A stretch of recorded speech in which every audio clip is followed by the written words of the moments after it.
Malaki ang paniniwala ko na magiging merry ang Pasko na 2021.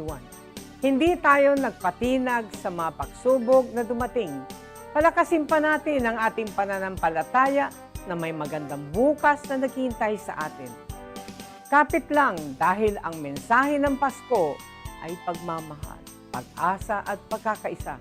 Ito po si Belen Fernandez na bumabati ng Merry Christmas po, kina Blin Dagupen. Sa gitna ng pandemya, ay dama pa din natin ang diwa ng Pasko. Pagtutulungan, pagkakaisa, at pag-alala na ang Pasko ay masaya kapag kasama ang pamilya.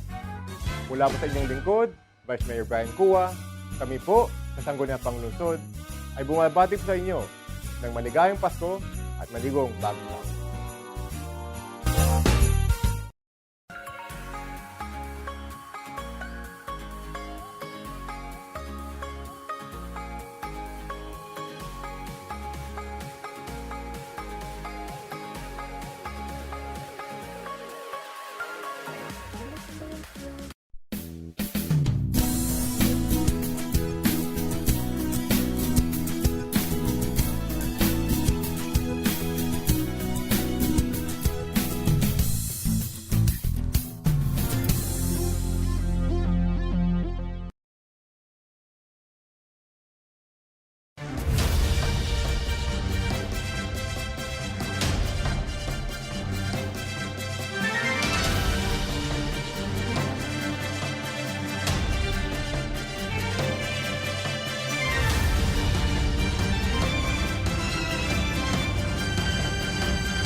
Magandang umaga, Pilipinas. Maksyong morning po. Maksyong umaga sa inyo mga ka-aksyon.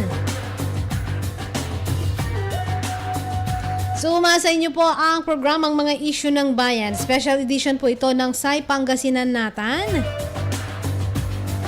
Pansamantala niyo po ako makakasama ngayong umagang ito, Action Dove Tibacay. Sa ngalan po yan ni Action Veli Valdez Ferrer, ang aming station manager, na merong napakahalagang commitment ngayong araw na ito. Hanggang alas 9 po tayo mga ka-aksyon dito sa programang ito. At kasama ko po Action Conrad Alvarez. Mga programa po na nakatuon na tinutuon po ng Provincial Government of Pangasinan dito sa ating lalawigan. Yan ang kabilang po sa ating pag-uusapan ngayong umagang ito. At syempre mga ka-aksyon, muli po nating tutunghayan, babalikan itong naging panayam naman kay Dr. Ana Maria Teresa de Guzman. Hinggil pa rin dito sa ginagawa po nilang monitoring ngayon habang papalapit po ang bagong taon. Anyways, mga ka-aksyon, araw ng Martes, December 28, 2021. 3 araw na lang mga ka-aksyon. Sasalubungin na po natin ang bagong taon. So, kumusta po ang inyong mga paghahanda? Ready na ba itong ating mga ka-aksyon? Ay, yung mga napamasko po ng mga bata. Nako, may tira pa ba? Kasi kaliwat kanan din yung kanila mga Christmas party. Ang alam ko po dyan, yung mga pinamasko po nila na kolekta noong bago pa ang bagong taon at nung mismong bagong taon, yun din ang gagamitin nila para pa sa humahabol na mga Christmas celebration at or New Year's celebration. Maunglay mangiyamot. Pag ganyan minsan kinukumpiska ko, hanggang ngayon may kinukumpiska ko pa yung ba para hindi nila may ubos. Pero ako naman pala yung parang ako naman pala yung magbibigay pa din, di ba? Kaya ang lang natin dyan, para pagsapit ng bagong taon, meron namang lamang pera, yung ating bulsa, yung ating wallet. Yung bag, si Action Conrad, saan ba niya lalagay yung kanyang pera itong bagong taon? Ha? Adurog. Napulbos na daw, sabi niya. Pero syempre, alam niyo na po yung tradisyon po nating mga Pilipino na kapag ganitong sumasapit itong bagong taon, ayan, pinupuno yung ating mga stock, yung stock po natin ng pagkain, bigas, ayan, bigas, ano pa ba, kape, yung mga basic po na commodities, ayan, pinupuno. Ref na lang po natin puno nung mga tira po natin nung Christmas, baka umabot pa po nito. Samahan niyo po ako mga ka-aksyon dito sa programang ito. Text line po natin 0922-852-1161. Facebook page DWCM Aksyon Radio Pangasinan. At paki-like din po ang nga pala ipopromote ko sana ang Kia. Hindi pa pala alas 9, alas 8 po ngayon mga ka-aksyon.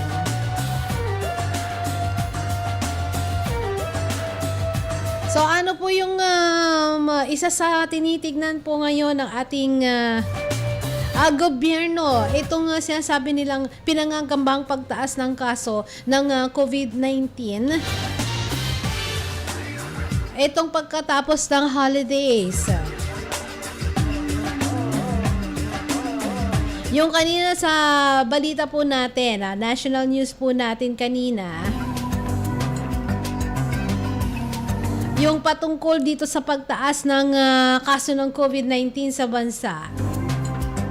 Ito daw ay dahil sa holiday season, panahon ng Kapaskuhan, at wala pa pong kinalaman dyan ang Omicron variant. Bagamat may naitala na, ngayon naka-4 na po tayo mga ka-aksyon.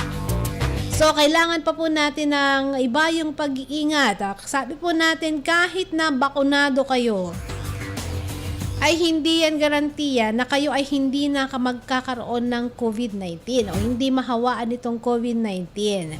Posible pa rin po tayong magkasakit niyan. Nga lang, maganda doon, hindi siya mauwi doon sa severe na klase ng COVID-19.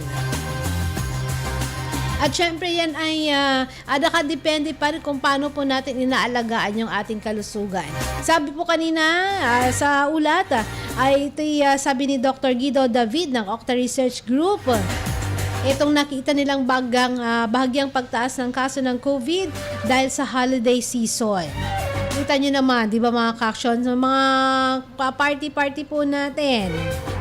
Kaliwat kanan na po yung dinadaos party. Di pa ako nakainom tubig Oo, kaliwat kanan na, 'di ba mga ka-action? So ingatan din po natin, nandiyan na yung mga bata. Mga bata, alam niyo naman po wala pa silang bakuna. Bagamat nag-i-start na din ang pagbibigay ng bakuna, mga ka-action. Sinabi po ni Dr. David, ang pagtaas ng COVID-19 cases ay kahalintulad ng mga naitalang pagtaas ng kaso ng holiday season ng nakaraang taon. At ang kasalukuyang trend ay hindi pa nagre-reflect sa tunay na COVID-19 situation sa bansa. Dahil yung testings mas mababa daw ngayon o kaya yung operasyon dahil nakabakasyon po ang ilang mga offices, yung mga laboratories, nabawas yung kanilang operasyon dahil nga sa holiday. At nakadagdag pa itong nangyari pong panalanta ng Bagyong Odette at dyan sa may Visayas at Mindanao. Ang tunay na trend, makikita ito sa January 2022. At ayaw naman po natin na mabasa na pag nakita po natin itong monitoring ng Provincial Health Office na tumaas ang kaso o kaya naman maski ng Department of Health sa kabuuan. Diba, mga ka-action, ayaw po natin na makita na dyan na may pagtaas ng kaso ng COVID-19. Buti na lamang po, kahapon, dito pa rin sa COVID-19 monitoring report ng Provincial Health Office, wala pong naitalang confirmed case. So congratulations sa lalawigan. Congratulations sa ating mga kababayan na patuloy na sumusunod pa rin dito sa health and safety protocols. Lalong-lalo na yung mga nagpabakuna na. Yung mga very eager na rin sila na magpa-booster shot. Dahil gusto nila yung tuloy-tuloy na protection against COVID-19. Lalo ngayon, meron po tayong bagong variant. Based po dito sa COVID-19 monitoring report ng Pangasinan, wala pong naitalang new confirmed case. As of 6 p.m. po ito ng December 27, meron pa pong 34 active case. At syempre, mga yan ay puspusan yung pag-monitor sa kanila, pagbabantay po sa kanila. May isa pong naitalang recovery at walang naitalang new death case. Wala po, mga ka-aksyon. Sa kabuuan, ang Pangasinan ay meron ng 35,608 na total cases. 31,997 po dyan ay galing po dito sa ating lalawigan. Sa Dagupan City, 3,611 po ang kabuang cases ng active cases ng COVID-19. Ang total recovered, nasa 34,353. 30,860 mula sa province of Pangasinan, 3,493 naman sa Dagupan City. Ang total death, 1,221. 1,103 sa Pangasinan at 118 naman dito sa lungsod ng Dagupan. Patuloy pa din pong binabantayan Dahil sa may mga kaso pa ng COVID-19, pero ito yung mga single digit na lang mga ka-aksyon. So congratulations pa rin sa effort ng ating mga local government units. Ang Bayambang, meron pa po silang 4 na active case. 3 na lang sa Lingayen. May 2 sa may bayan ng Binmalay, Mangaldan, Mapandan, Rosales, San Fabian, Santa Barbara, Umingan, Urdaneta City at Villasis. Habang 1 na lang po dyan sa may Alcala, Bautista, Burgos, San Carlos City at San Nicolas. Yan. So, binibigay pa din po natin yung pasalamat dyan sa magandang resulta na yan dahil pa rin sa pinapakitang disiplina ng ating mga ka-aksyon. At ganun din yung ating mga LGUs na wala pong sawa sa pagkikayat ng kanilang mga kababayan na pagpapakabakuna at sumunod pa din paghikayat doon sa kanilang mga kababayan na sumunod pa rin po sa minimum public health standards. Itong health and safety protocols.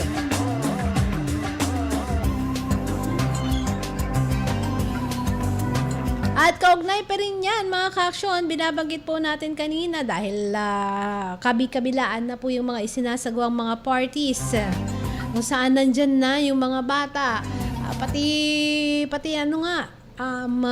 newly born.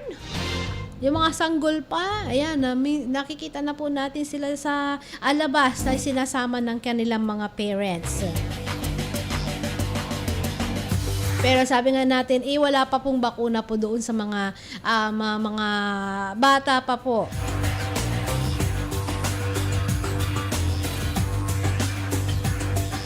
Dito sa Pangasinan, ang tinitignan pong pag-uumpisa ng pagbibigay ng bakuna para sa mga 5 to 12 ay itong buwan ng Enero. So, tignan natin mamaya kung nabanggit ba yan doon sa panayam kay Dr. Ana kahapon sa ating Provincial Health Officer. Pero para pa rin sa kaalaman ng lahat, ayan, yung mga hindi pa po nakakapagpabakuna, ongoing po ngayon itong walk-in vaccination para sa 12 years old and above. Magkakaroon ulit ng walk-in vaccination para doon sa mga edad 12 pataas sa December 29. Yan po ay araw ng Miyerkules. Bukas po yan mga ka-aksyon. Yan pa rin po sa may Narciso Ramos Sports and Civic Center. Alas 7 na umaga, as early as alas 7, punuan na po yung mga nandiyan na magpapabakuna. Para mga alas 2 ng hapon, mga alas 3, OT na lamang po. So, samantalin nyo na po yung pagpunta po dyan. Kailangan pong magdala po ng ID, government-issued ID, o kaya naman birth certificate. Dapat nandyan din yung kanilang student ID. O kung wala yan, mayroon kayong passport, pwede po ninyong dalhin yan, or national ID ng mga magpapabakuna sa edad na 12 years old and above. Yung magdadala ng medical certificate, siguro ito yung mga bata o kaya yung mga magpapabakuna na merong comorbidity. Sila po yung nangangailangan na magdala ng medical certificate or medical clearance. At syempre, huwag niyong kalimutan, samahan po sila. Kailangan po nila ng guardian, itong mga 12 to 17 years old. First come, first serve basis naman, second dose ng COVID-19 vaccine. At sa mga hindi nakakuha ng second dose noong December 17, o yung mga nakaraang schedule, punta rin po kayo doon sa Narciso Ramos Sports and Civic Center. Ayan mga ka-aksyon, yung iba pa pong detalye ng mga programa pa ng ating provincial government ng Pangasinan, babalikan po natin makaraan lang po ng ilang paalaala. Sa nakalipas na mga taon,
Malaki ang paniniwala ko na magiging merry ang Pasko na 2021. Hindi tayo nagpatinag sa mga pagsubok na dumating. Palakasin pa natin ang ating pananampalataya na may magandang bukas na naghihintay sa atin. Kapit lang dahil ang mensahe ng Pasko ay pagmamahal, pag-asa at pagkakaisa. Ito po si Belen Fernandez na bumabati ng Merry Christmas po, Pinablin Dagupen. Sa gitna ng pandemya, ay dama pa din natin ang diwa ng Pasko. Pagtutulungan, pagkakaisa, at pag-alala na ang Pasko ay masaya kapag kasama ang pamilya. Mula po sa inyong lingkod, Vice Mayor Brian Cua, kami po sa Sangguniang Panglungsod ay bumabati po sa inyo ng maligayang Pasko at maligong bagong taon.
Malaki ang paniniwala ko na magiging merry ang Pasko na 2021.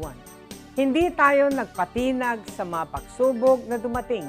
Palakasin pa natin ang ating pananampalataya na may magandang bukas na naghihintay sa atin. Kapit lang dahil ang mensahe ng Pasko ay pagmamahal, pag-asa at pagkakaisa.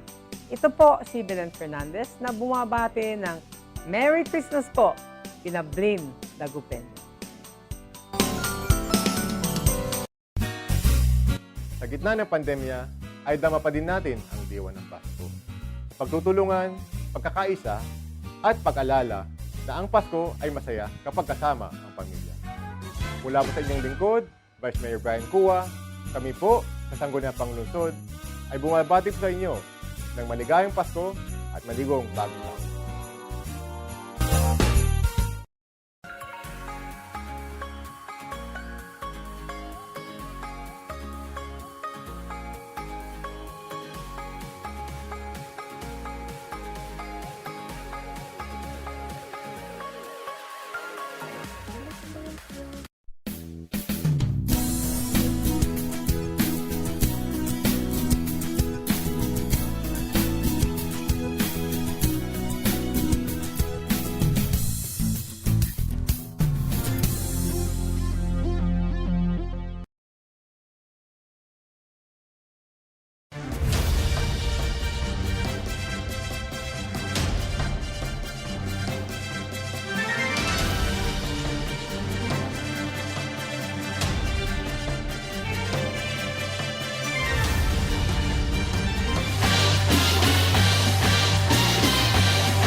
Balik na po tayo dito sa ating programang Mga Issue ng Bayan, special edition ng SAI Pangasinan natin.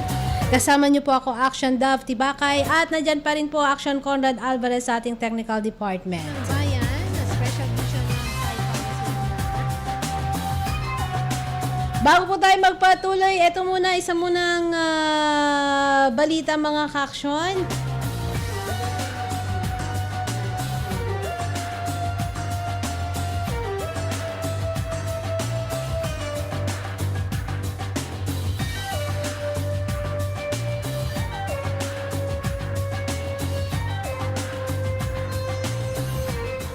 Ayan, excuse lang saglit ay merong mahalagang katanungan sa atin sa Action Clear. Pero ito muna, balita muna tayo. Inaasahan ng Commission on Elections o COMELEC na mailalabas ang opisyal na listahan ng 2022 national and local elections sa January 7, 2022.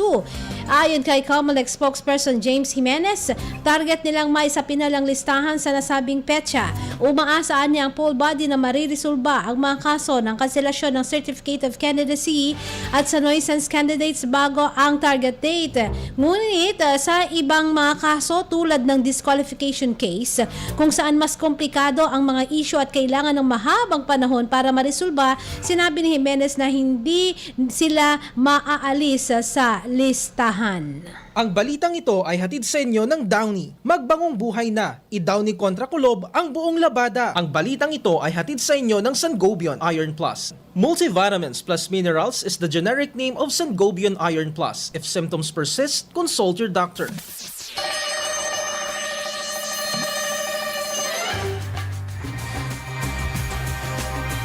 Binabati ko muna ng maaksyong morning and thank you sa mga nanonood po sa atin dito sa programa. Sir Salvamar Cancino, good morning uli po sa inyo.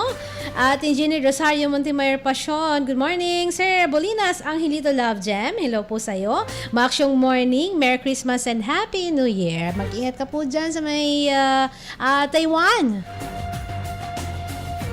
Stay healthy. At Sir Ben Gab Jovellanos, maaksyong morning po sa inyo. Sir Samuel Almazan, hello din po sa inyo.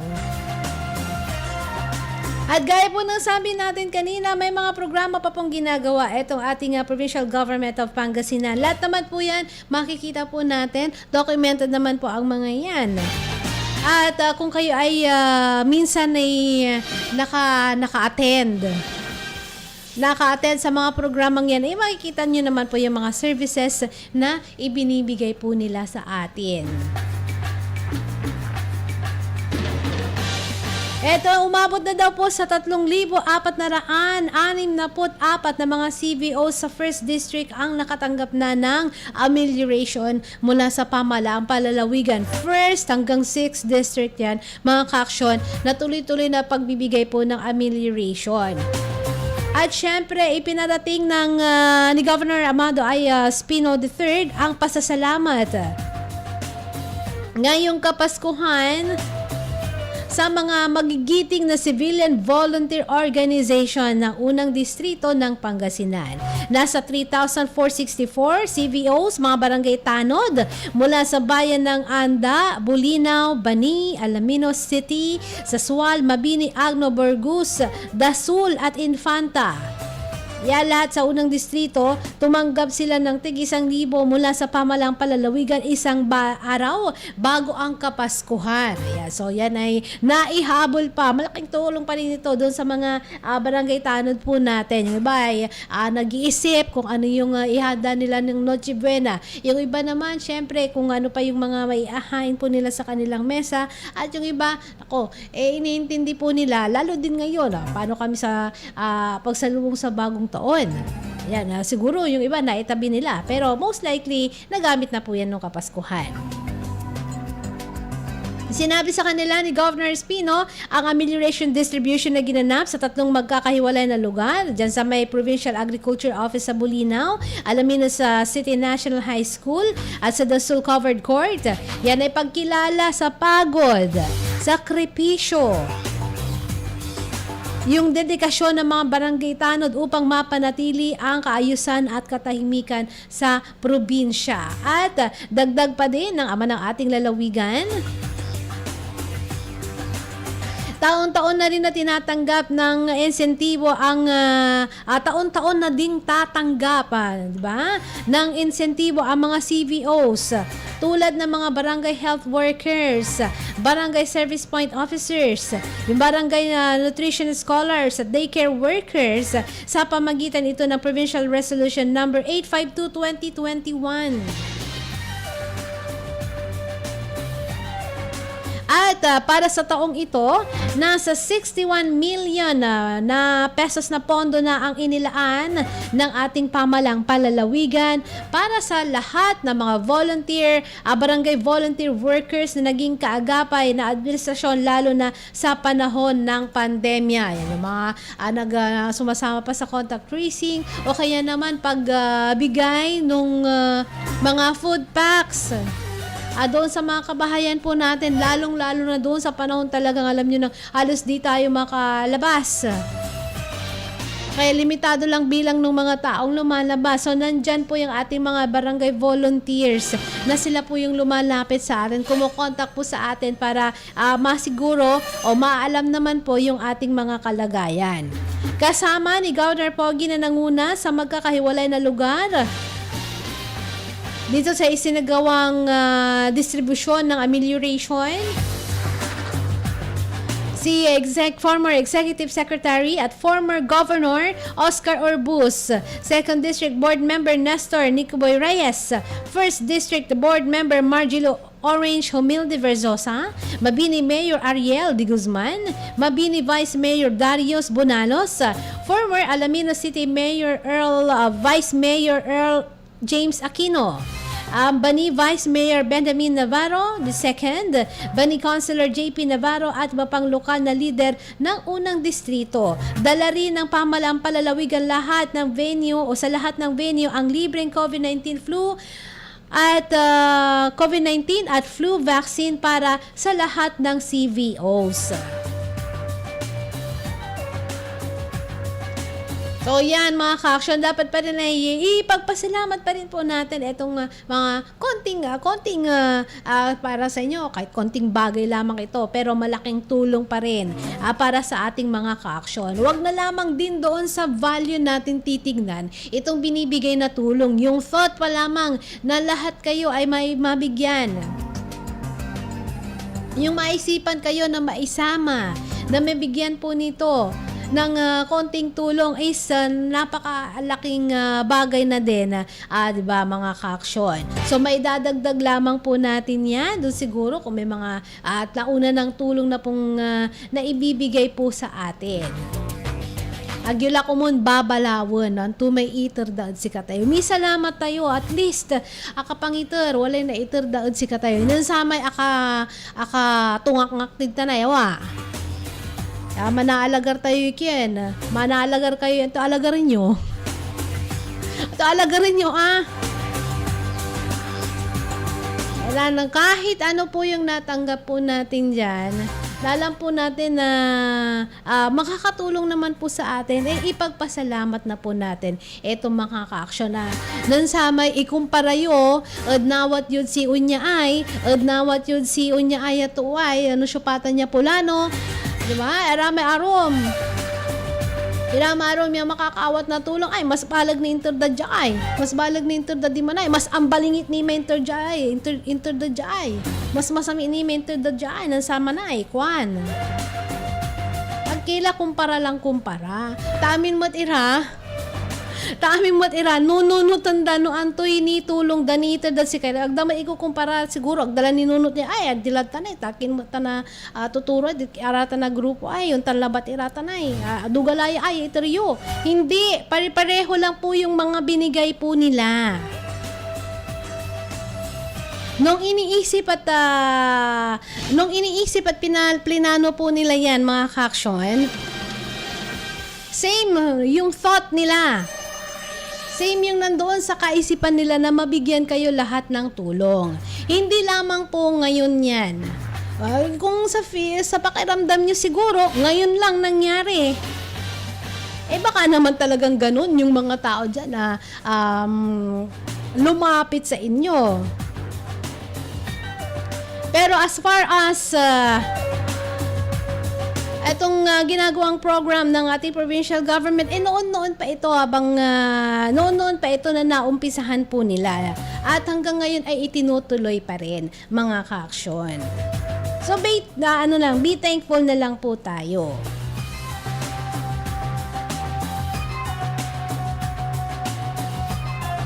Wag na lang po sana natin na pinupolitika itong ibinibigay na tulong sa atin. May panahon para dyan sa pamumulitika. At kayo na rin lang din ang makakapagdesisyon later on kapag dumating na po ang panamili, di ba mga ka-aksyon? Noon sa bilamay agaw na panagbotos, botosan nyo, nusyupatan so antayo, yamaong, yamangi pabatik. Yung magaling na mga siwa at mamuno para po sa ating lalawigang Pangasinan, para po sa ating gobyerno. Ang iba pa po mga ka-aksyon sa ating mga balita sa ating pagbabalik. Manila Broadcasting Company.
Malaki ang paniniwala ko na magiging merry ang Pasko na 2021.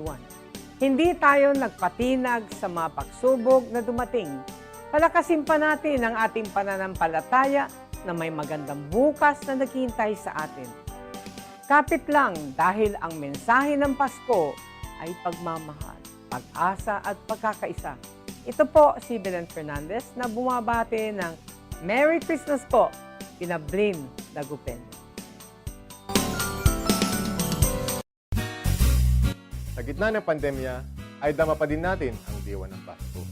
Pagtutulungan, pagkakaisa, at pag-alala na ang Pasko ay masaya kapag kasama ang pamilya.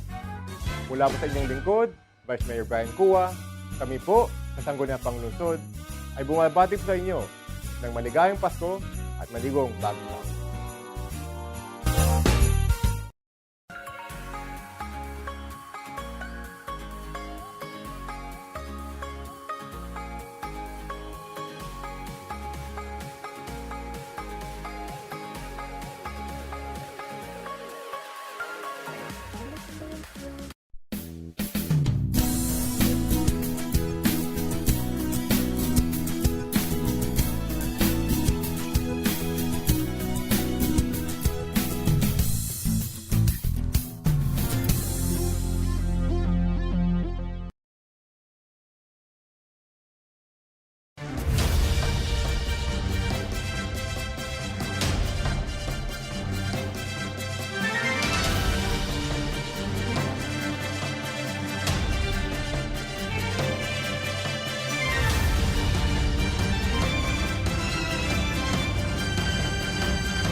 Malaki ang paniniwala ko na magiging merry ang Pasko na 2021. Hindi tayo nagpatinag sa mga pagsubok na dumating. Palakasin pa natin ang ating pananampalataya na may magandang bukas na naghihintay sa atin. Kapit lang dahil ang mensahe ng Pasko ay pagmamahal, pag-asa at pagkakaisa. Ito po si Belen Fernandez na bumabati ng Merry Christmas po, Pinablin Dagupen. Sa gitna ng pandemya, ay dama pa din natin ang diwa ng Pasko. Pagtutulungan, pagkakaisa, at pag-alala na ang Pasko ay masaya kapag kasama ang pamilya. Mula po sa inyong lingkod, Vice Mayor Brian Cua, kami po sa Sangguniang Panglungsod ay bumabati po sa inyo ng maligayang Pasko at maligong bagong taon.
Sa pagbalik pa rin po natin dito sa programang mga issue ng bayan.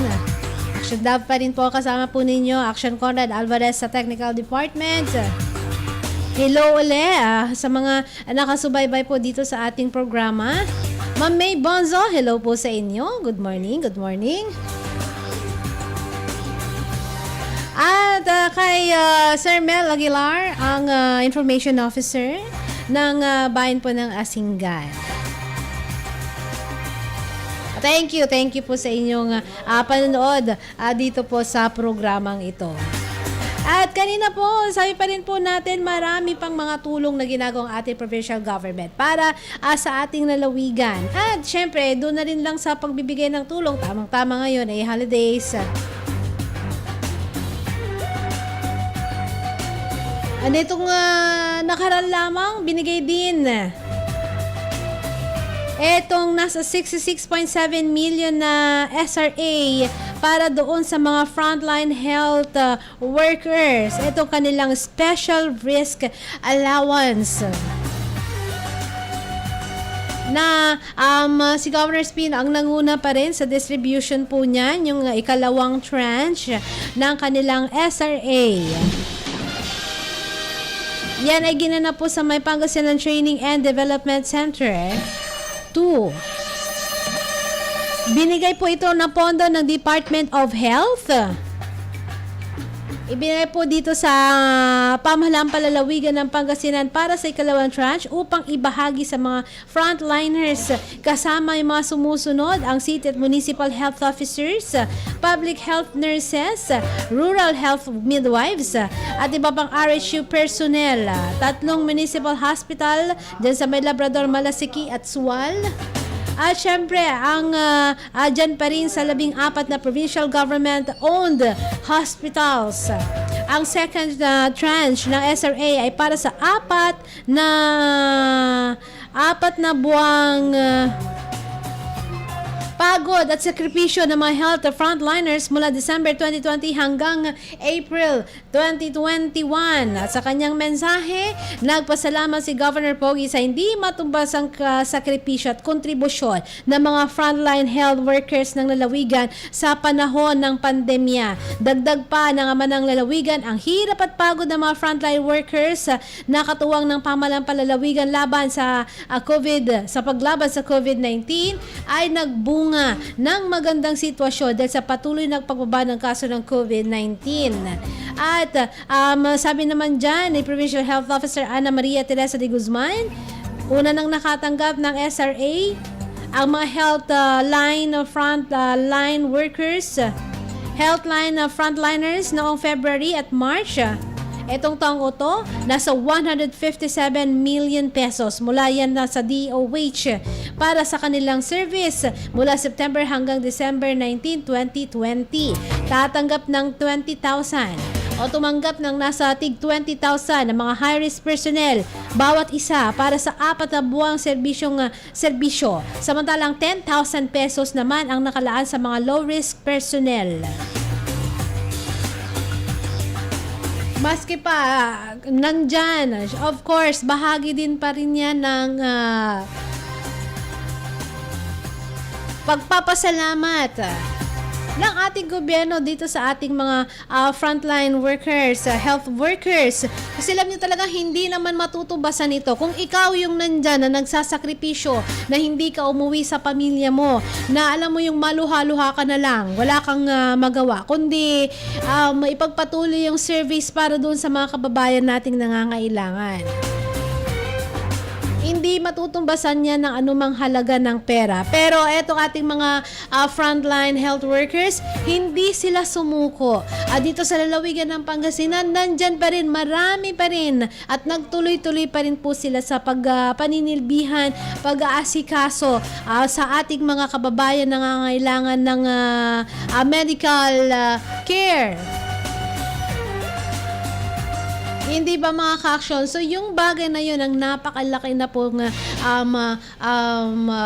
dapat ay mabigyan ng at pagtanaw ng utang na loob at pagtanaw ng pasalamat ng provincial government din po natin. At syempre, ang Department of Health. Na siya nga yung sinasabi na inaani na dahil nga maganda yung resulta at kita nyo naman doon sa pinakahuli po na monitoring, wala pong naitalang kaso. So sana magtuloy-tuloy po ito mga ka-action. At sana tuloy-tuloy pa rin po natin para pagsapit po nitong 2022. Wala na po yung sinasabi dyan na pagtaas pa ng kaso at manumbalik na po sa normal ang pamumuhay ng lahat. So, tandaan na lang po natin mga ka-action yung laging bilin po na naging bilin ng ating mga health experts, ng ating pamahalaan din, ng ating mga opisyal din. At syempre, para yan sa ating mga pamilya, na protektahan din po natin ang ating sarili. Para syempre, pag yan na pinoprotektahan po natin ang ating sarili, katumbas na din yan ng pagprotekta po natin doon sa ating mga iba pang mahal sa buhay.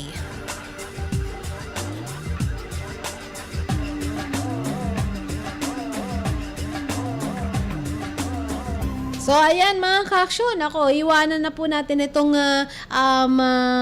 mensahe na yan para sa inyo mga ka-action. Lagi po natin naaalalahanin yung ating sarili, proteksyonan po natin yung ating sarili para din sa kabutihan ng natin. Di pagiging selfish na protektahan natin ang sarili. Dahil unang-una dyan mga ka-aksyon, yung mga nakakasama po natin, yung family po natin, araw-araw po natin na nakakasama, sila din ang pinoprotektahan natin. Pag pinag-iingatan din po natin ang ating sarili. And with that, mga ka-action, ako tayo po ay pansamantala pong nagpapaalam na dito sa programang ito. Thank you sa mga nanood at nakinig po dito sa ating programa. Happy birthday pala, Ate Delia. Ayan, happy birthday po sa inyo sa mga nag-celebrate ng kanilang kaarawan ngayon. Maricar Castillo Bautista. Kay Ate Delia Eden. Ayan, happy birthday po sa iyo, te.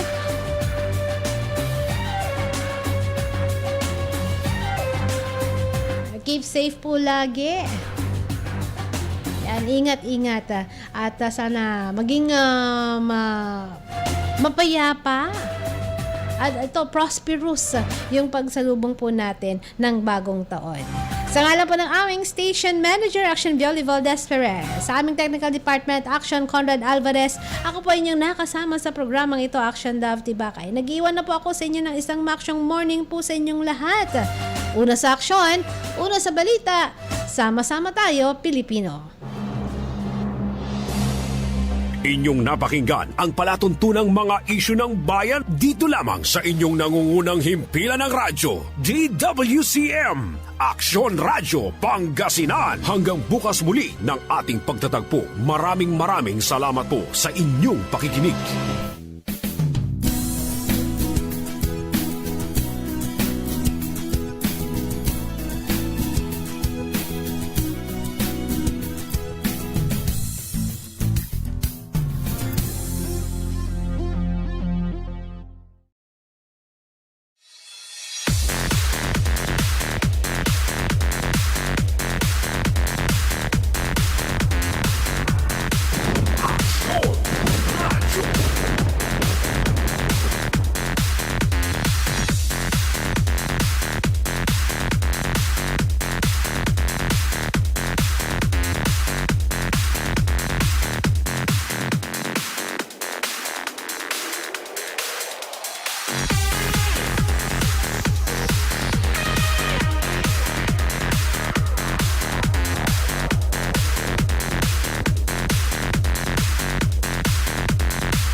Malaki ang paniniwala ko na magiging merry ang Pasko na 2021. Hindi tayo nagpatinag sa mga pagsubok na dumating. Palakasin pa natin ang ating pananampalataya na may magandang bukas na naghihintay sa atin. Kapit lang dahil ang mensahe ng